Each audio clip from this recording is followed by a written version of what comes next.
నా మాట విని నన్ను పంపిన వాని యందు విశ్వాసముంచువాడు ఎలాంటి వాడంట? నిత్య జీవము కలవాడు.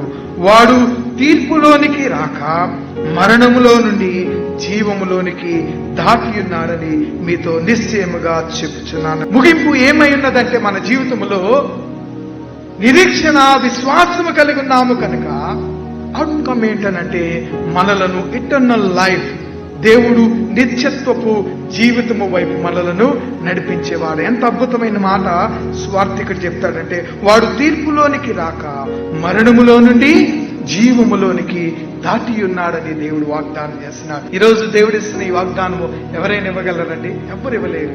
నీవు ఇక మరణం లేదు, నీకు మరణములో నుండి నేను జీవములోనికి దాటింప చేస్తున్నాను.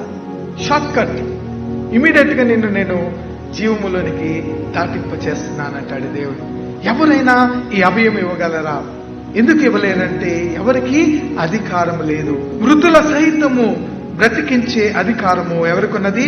యేసయ్యకు మాత్రమే ఉన్నది.